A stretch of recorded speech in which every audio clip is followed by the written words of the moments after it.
Mark your calendars now for February 17th to the 19th, 2026.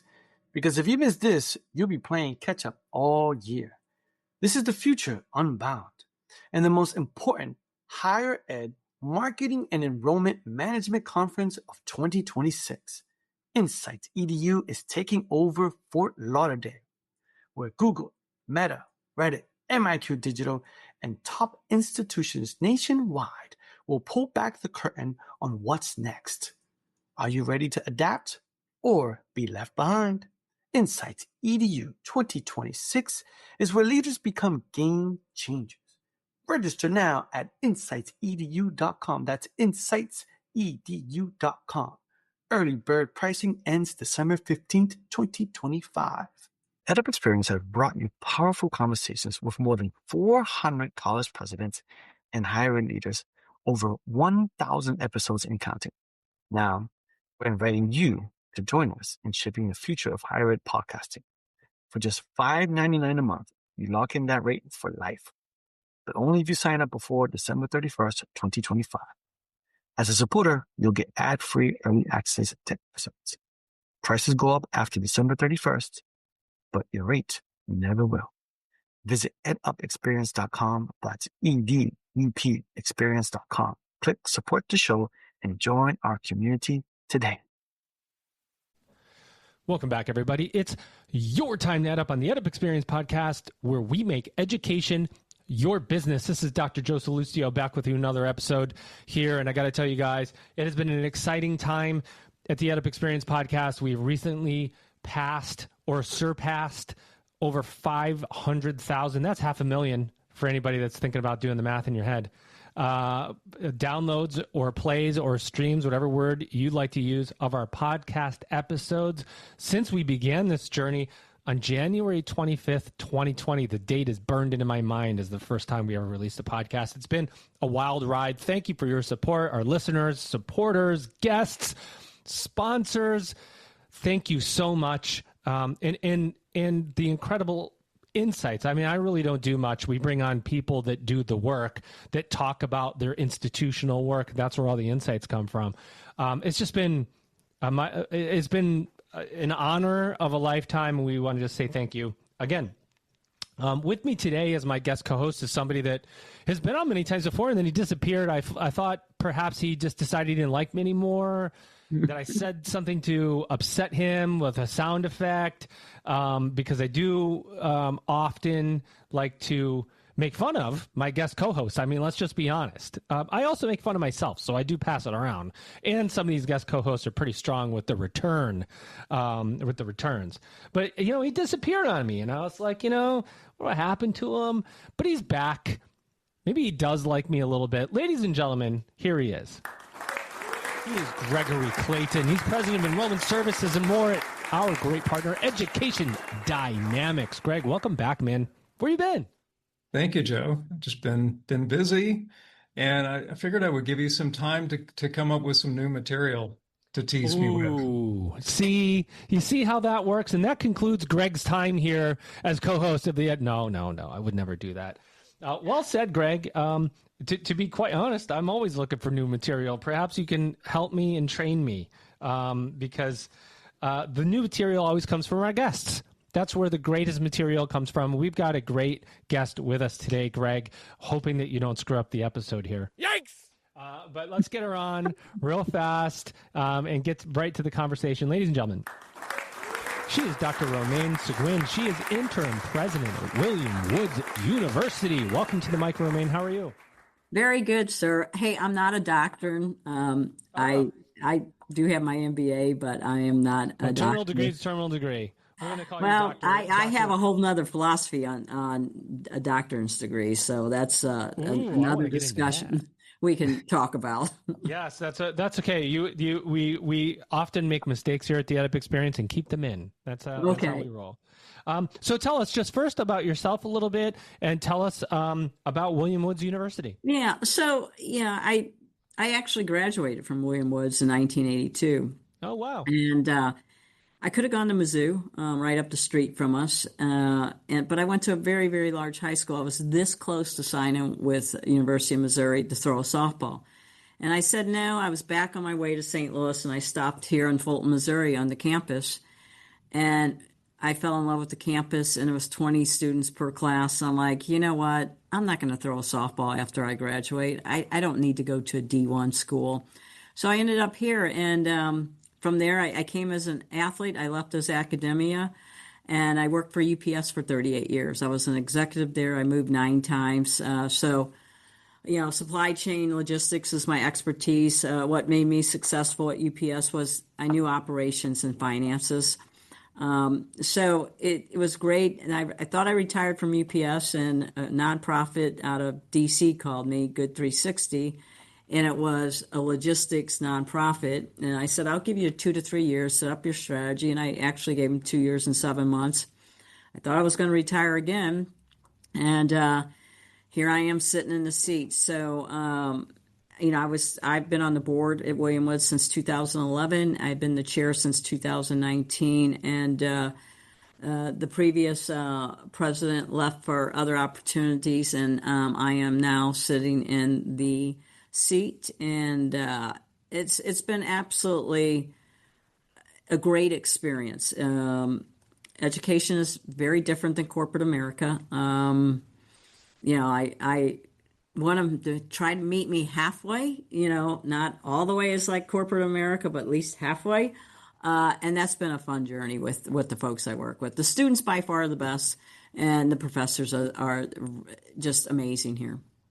Yeah, of course, when you think about supply chain logistics, you think about higher ed, right? Mm-hmm. Obviously, so higher ed works so efficiently, like a supply chain logistics organization. Now, what that background you have, right? When you're talking about supply chain logistics, it's efficiency, it's margins, it's time, it's so business.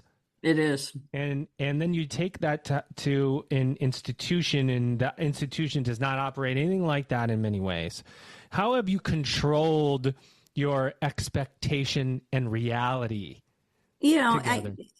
I talk about processes because logistics is processes. I once drove at UPS many, many years ago, and I had 1.2 seconds to buckle my seat and turn the ignition. And they're like, that's crazy. Well, we're industrial engineering type. That's how you get efficient, because we pay our service providers a lot of money, but the only way you can afford that is if you're efficient.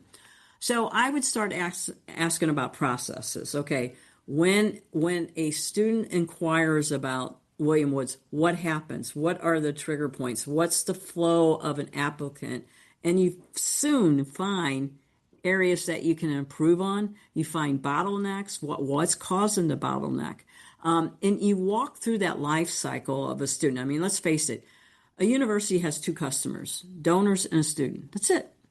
That's all you have.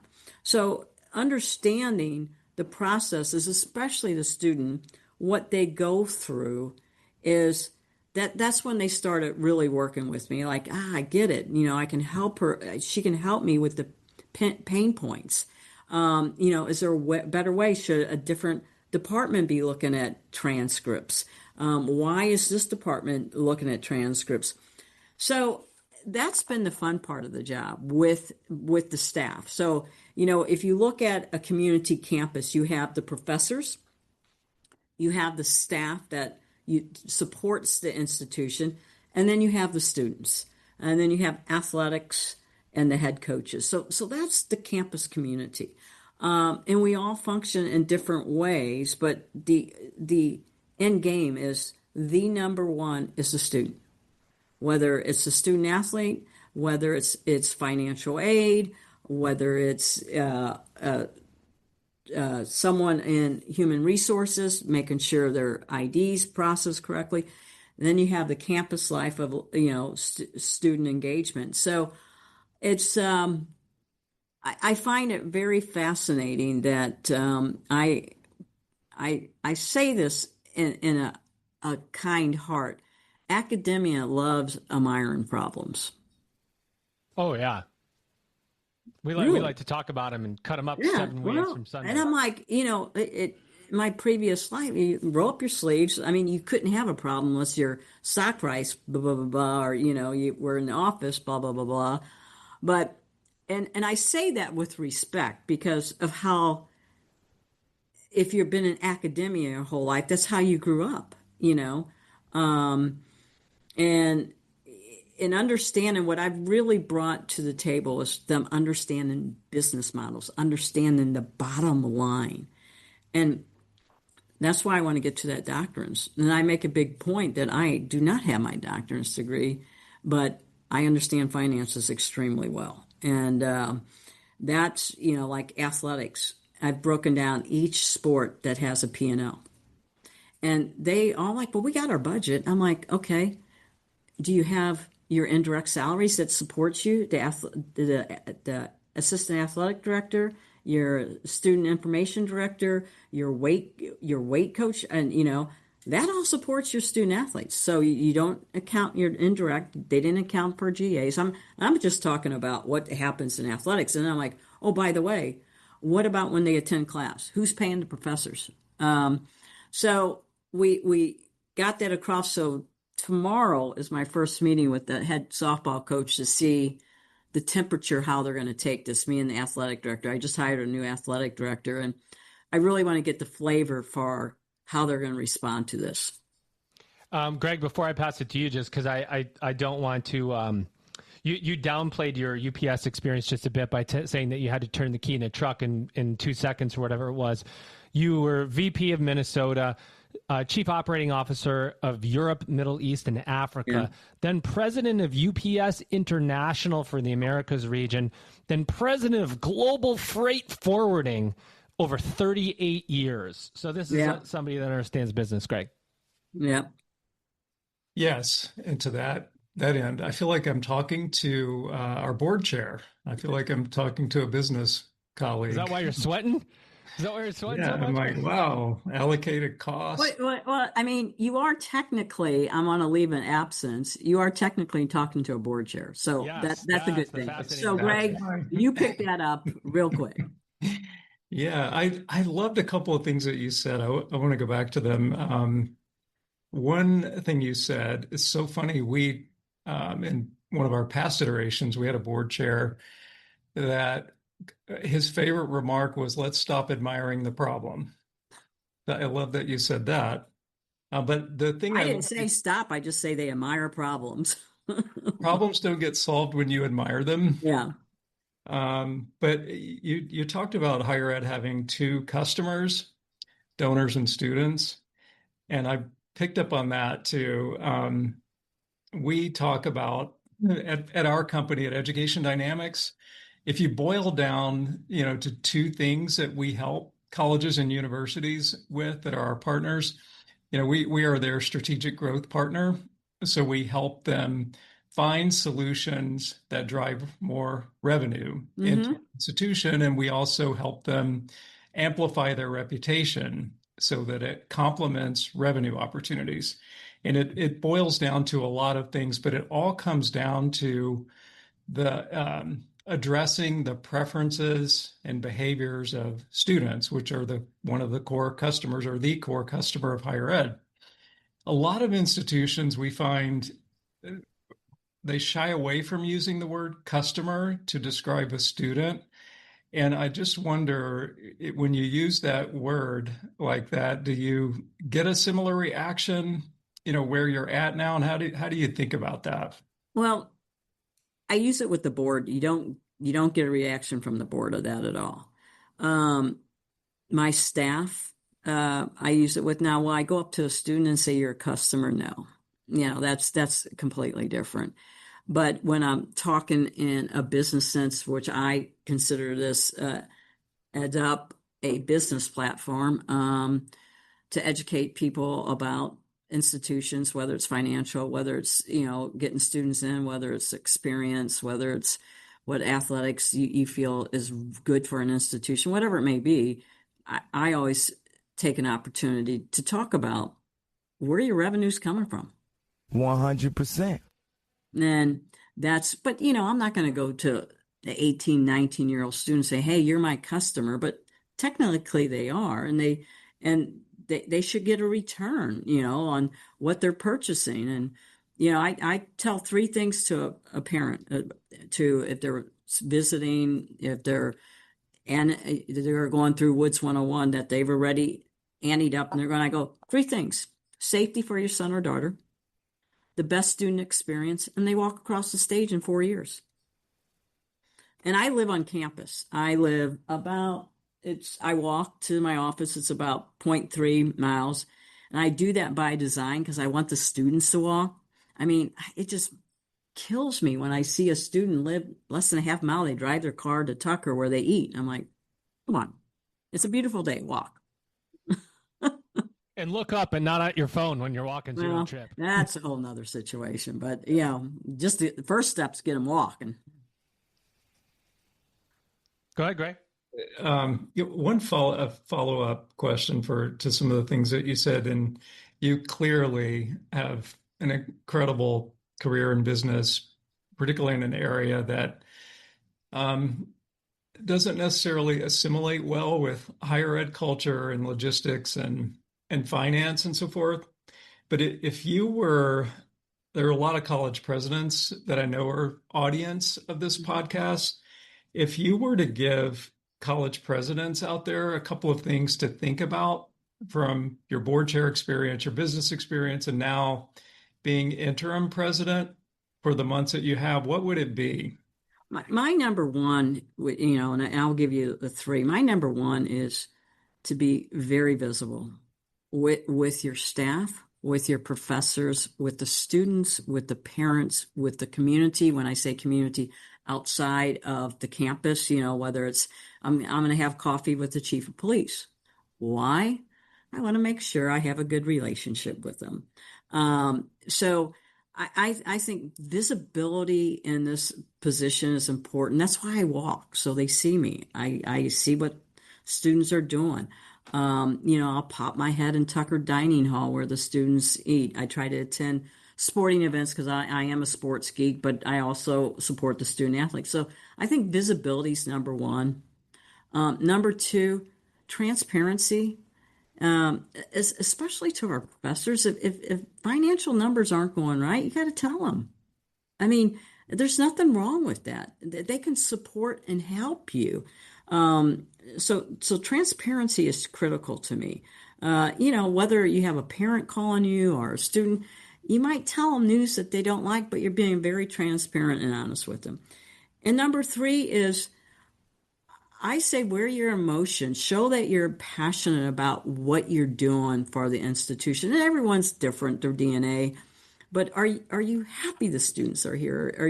Are you like, you need to pick up that piece of trash you just thrown down? Those are the three things that I would highly recommend.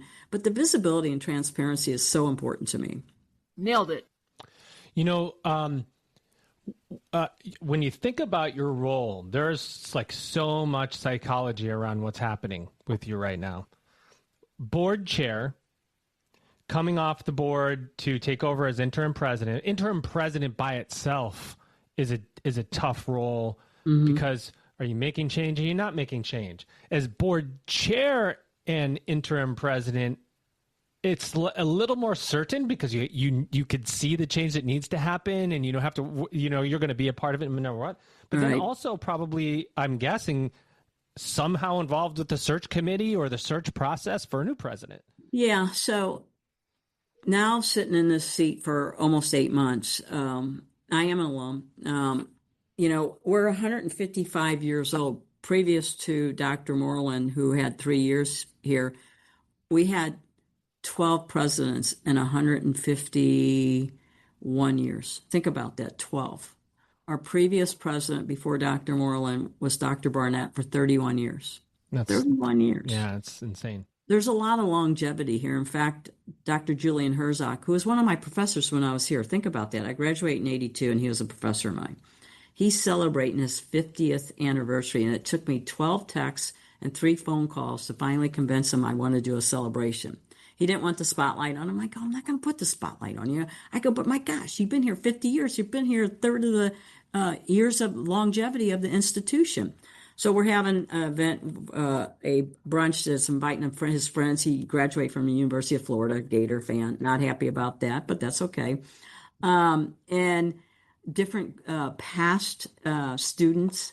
I mean, I had one student email, "I'm so honored to be invited. He changed my life." I'm like, oh my gosh, you know. So there's going to be like about 200 people here on September 27th, and it's going to be fun. So I see that the longevity number 14 has got to be the right person. I am not going through what we went through with the previous president. And I have a plan. I already know the person. I just got to lay it out to the board. And that's going to be done in October. And I committed to the board I'd have a balanced budget this year, which our fiscal year's a little, obviously, it's no education. I had to get my arms wrapped around it because I'm used to calendar year. But oh no, you're yeah, I know. July 1 to June 30th. I got it.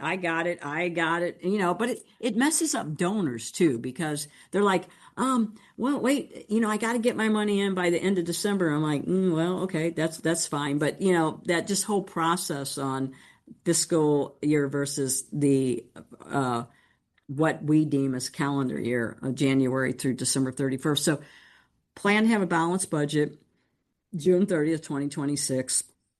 And then obviously stay with the transition of the incoming person.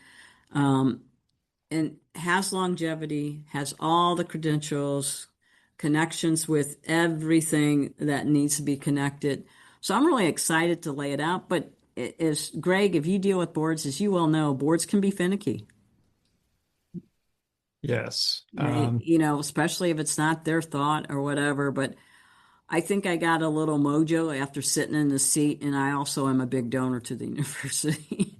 Not that money counts, but it does. Let me ask you this. Did you become more certain of the person, or maybe not less certain, or did your views on the type of person change by sitting in the seat yourself? Or you know after sitting in the seat of myself, I'm like, gosh, I wish I could rewind and go back to when we hired number 13.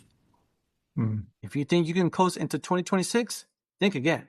Insights EDU is coming February 17th to the 19th, 2026, and it's taking over Fort Lauderdale for a beachfront experience.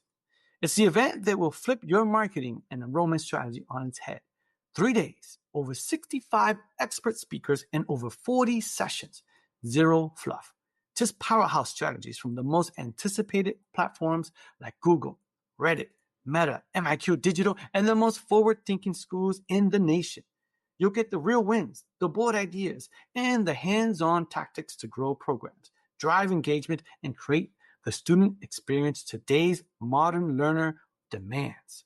The question is, are you ready to lead, or will you get left behind? Mark your calendar, bring your team, and secure your spot at insightsedu.com. That's insightsedu.com. Early bird pricing ends December 15, 2025. See you in Fort Lauderdale. The EdUp experience has delivered over 1,000 episodes with higher ed leaders from around the world. Now you can support the show for just $5.99 a month and lock in that rate for life when you join before December 31st, 2025. You'll enjoy ad-free early access to episodes.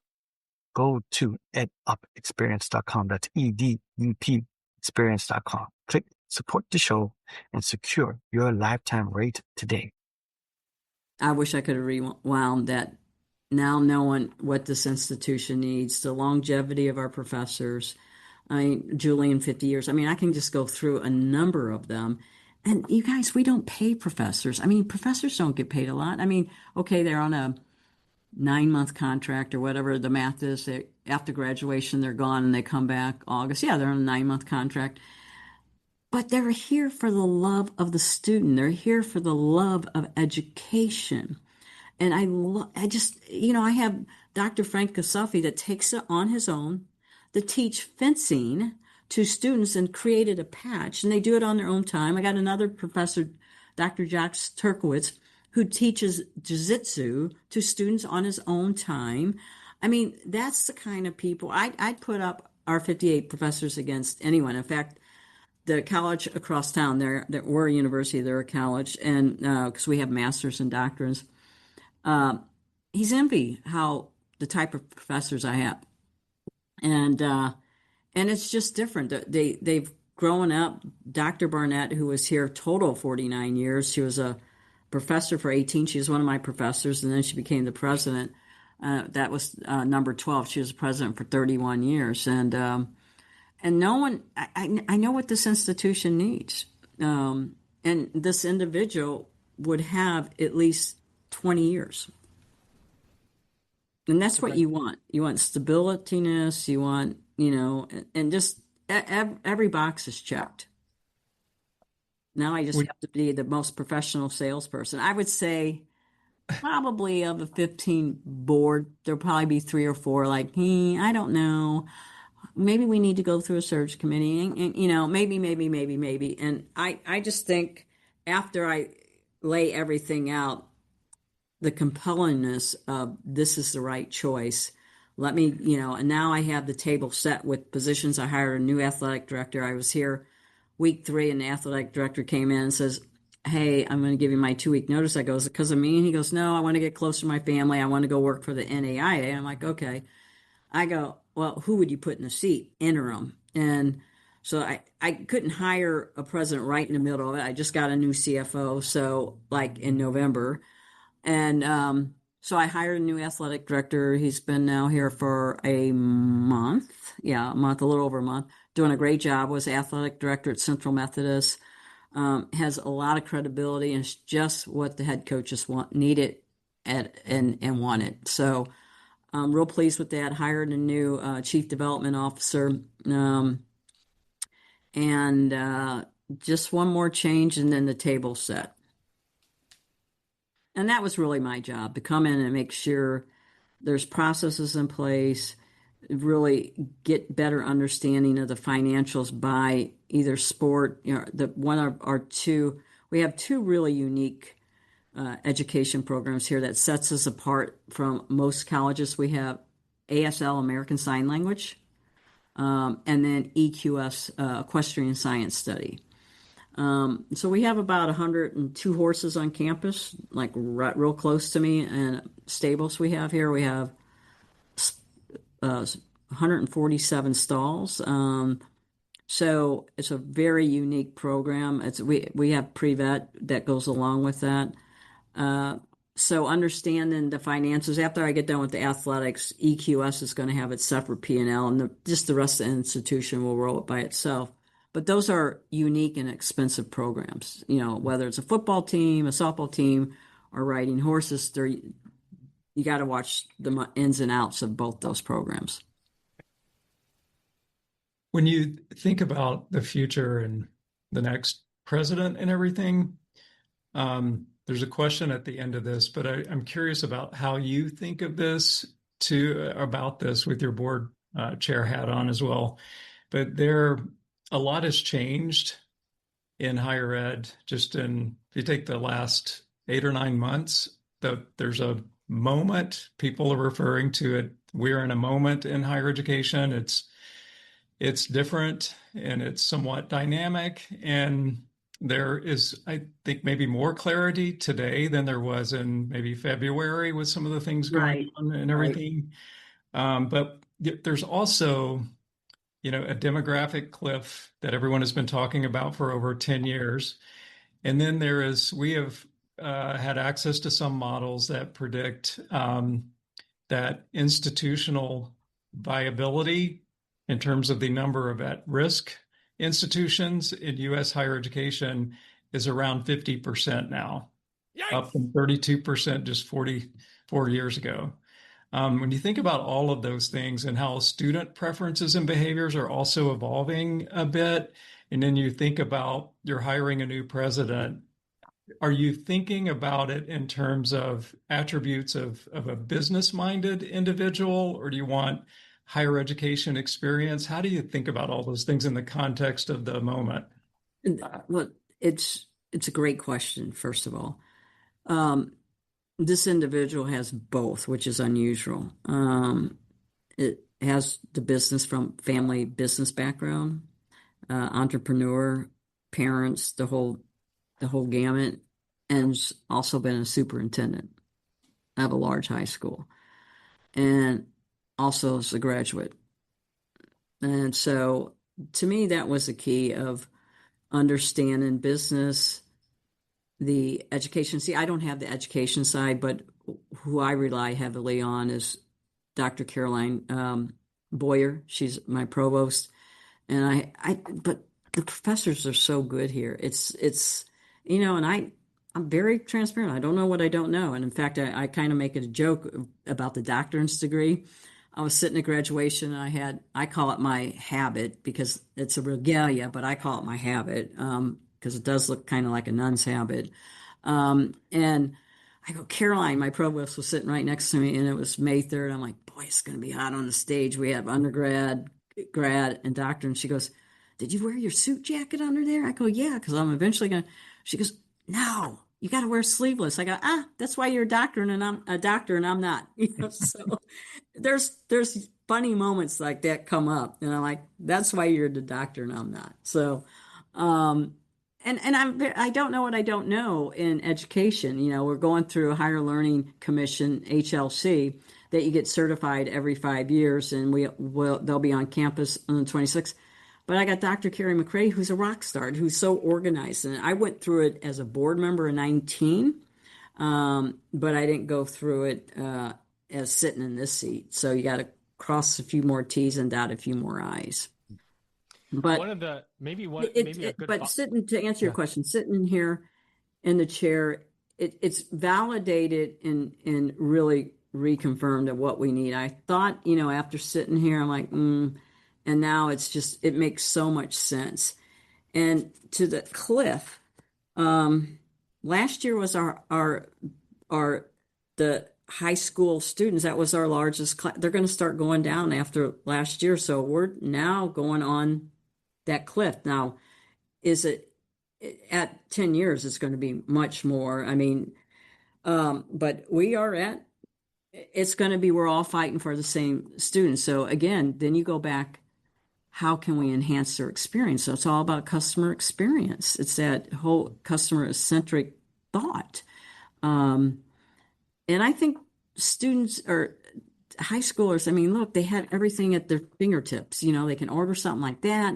They went through COVID where, it's just, they have everything at their fingertips. And the other thing that I realized is how involved the parents are with it's mind-blowing that you deal more with the parents than the student, and the student somewhat's like embarrassed, but the parents, in my opinion, need to let their son or daughter fall down once and get back up. It's just, they're highly, highly involved. I had a mother call me whose daughter was wrestling. Have you checked his background on his driving? I pulled him up and he's had tickets. And I'm like, first of all, you don't have a social security number and date of birth, and he's got a common name. She was a state trooper. Mom, call me, question about driving. I'm like, oh my Lord. I can't make that up. Yeah, that's funny. I think maybe the follow-up from Greg too, a good follow-up is as a board chair, and really as anybody who's leading a search or involved in a search or in your experience now sitting in the chair, there's this balance that has to be maintained, right? You talk about history.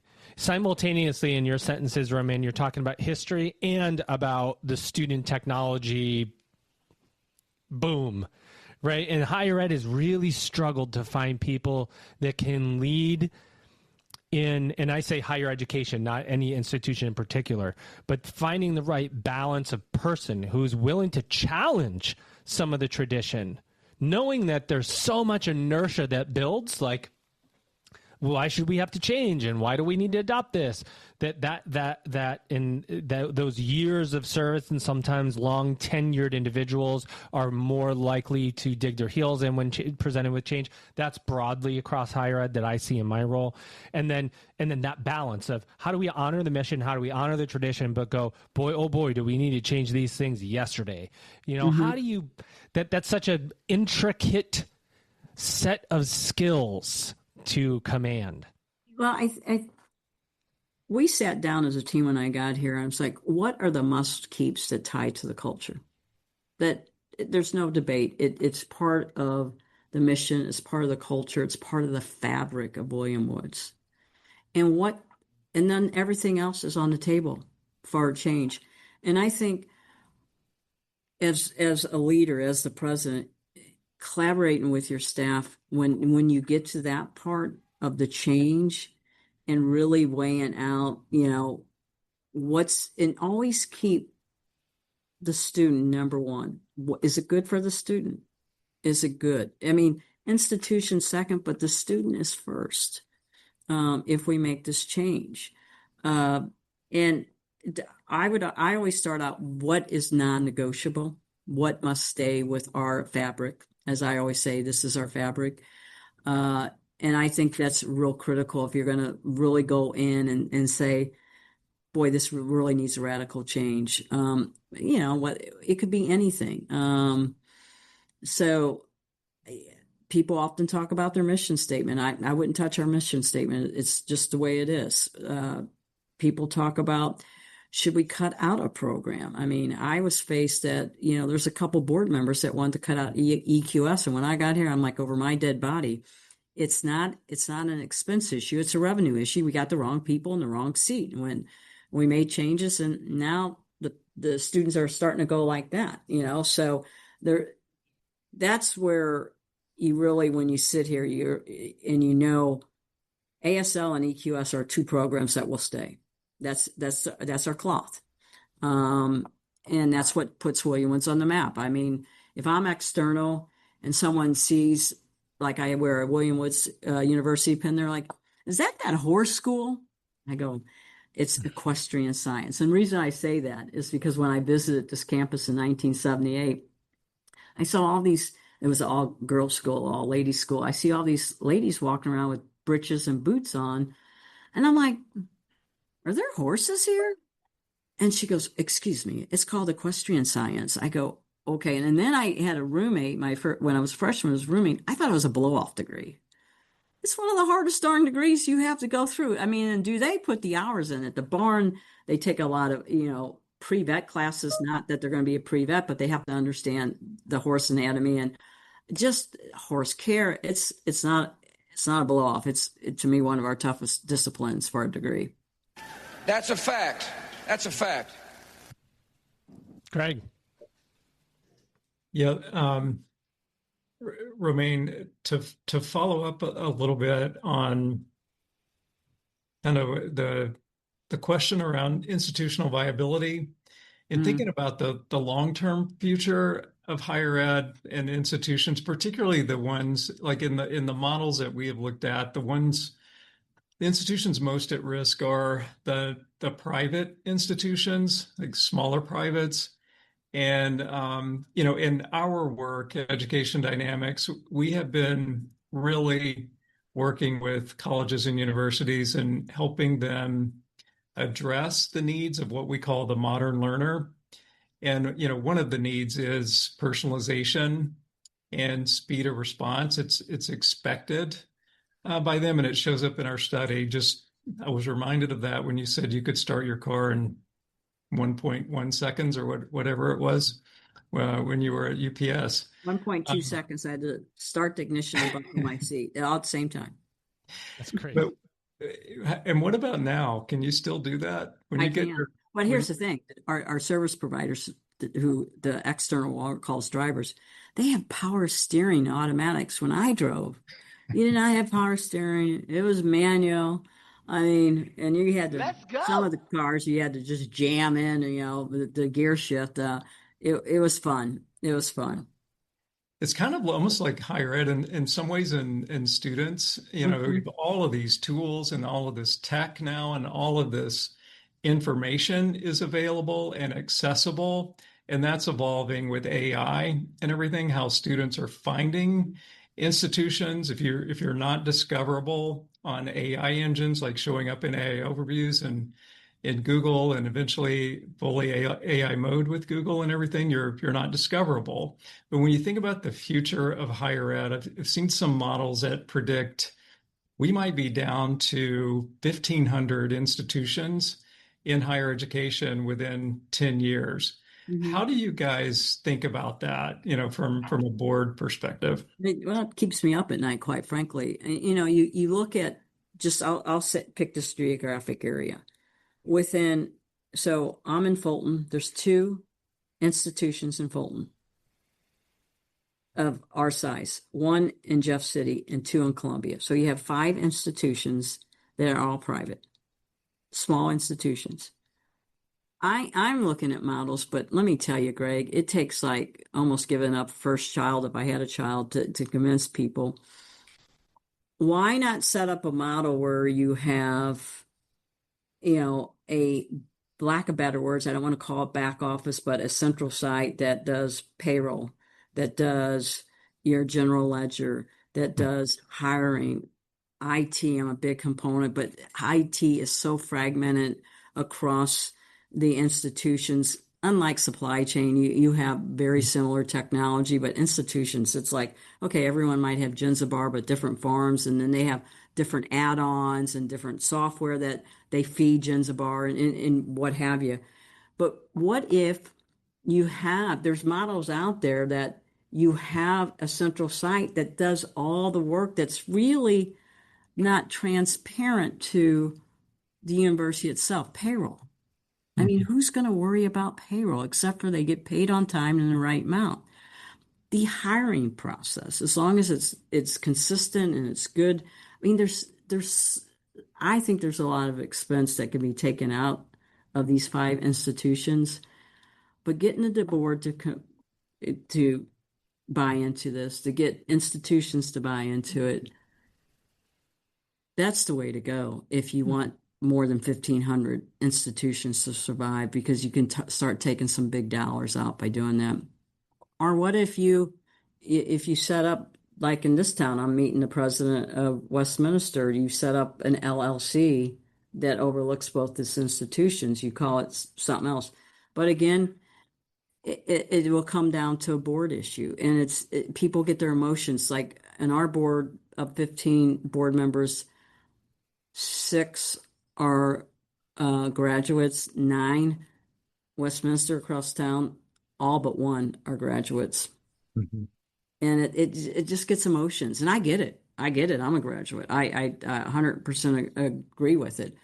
But it's laying the gauntlet down and really saying what's best for the viability of the institution, what's best to keep this going for another 155 years or 175 years, whatever the math is for institutions. And it's a big challenge because there's so much emotion in it. Yeah, you know, the idea of a sole member LLC is a model that's out there. There are some institutions that have multiple others within a central LLC that has a board, and then there's sub boards. Of course, giving up control of an institution is always the sticking point, and why. I don't know if you know this, Romaine, but I'm in St. Charles, Missouri. I think I could get to you in an hour and change, in fact. Yeah. But there's an institution, Fontbonne University. I don't know if it closed. It's sad. And the institution I was working for, Lindenwood University at the time, we spoke to Fontbonne about this, and there's whoever the sisters of whatever, the board just didn't want to give up control, and instead they closed and sold the land. And it's like, yeah, I think didn't Morris Hugh buy the land? Yes, they bought the land. Yeah, it's right in the city of St. Louis, so I mean that's worth tens of millions of dollars. But the idea that they could have stayed open didn't. And then the consortial model, the consortia, Claremont colleges are a really good example of that in California, Southern Cal. There's 7 schools. They share public safety, IT, HR, and it works. They've been doing it for years. It's all about desire. The models are there. It's not about that you can't find the model. It's always about I know the desire. models are out there. It's just You getting the make a right good point, though. people It is involved. emotion. It's emotion that gets in the way mostly. And the question will become from the majority of the institutions that Greg's talking about is, can common sense for the student be stronger than the emotion of giving up some kind of control? And that is the fascinating part of where the industry is going to be headed. Yeah. I think the other thing is institutions really having a grasp on the online. Yeah. Is a big component. That's really what's helped us here. Understanding the online and what model works for adult learners, what model works for, let's face it, all our students now went through COVID. So some of them were sat out for 2 years, sad to say, but some of them did, or, a year or whatever, depending what state and what, if they were private or public. And so they're used to that somewhat online model. And in fact, we allow our students, what we call our traditional students, to take 1 3-hour class online. If they want to take another class up to 6 hours, they have to get special permission to do that. Because we want them to have the student experience. And I've talked to parents, I'm like, I don't know why in the hell I'm paying room and board when they want to sit in a room and take a class. One of the greatest issues in higher ed is managing your ground students registering for online courses and your online students not being able to get into the online course because all the ground students are taking them, and then you're loading. You got it. It is a huge, massive issue of management, and it is. It's crazy. It's crazy. I mean, it really is. And I mean, a board member, Brad, he's a great friend of mine. He's in Kansas City. He goes, damn son's sitting in the room taking this online camp. I'm like, Brad, don't fault your son. It happens to every student, Well, this has been amazing, and we want to honor your time, Romaine, and we know you've got a big job going on. Thank you. You guys have been great. I'm originally from St. Louis, Joe, so I know my sister lives in Cottleville, and I have another sister in Maryville and another sister in Glen Carbon. I have a beautiful home. I never see it. It's in Naples, Florida, so maybe I'll get there one day. I don't know. No, seriously, I was staying in a dorm January and February. It was so cold here. I was going to say, that's the time you need to be in Naples. Oh, God. I was like, and then I couldn't figure out the hot water in the dorm. And then a board member said, keep it on for 20 minutes. She knew the dorm. I'm like, oh, my Lord. And sure enough, she was right. Turn it on for 20 minutes. I could jump in and take a hot shower. But it's part of the journey. You just got to roll and laugh with it, So I do.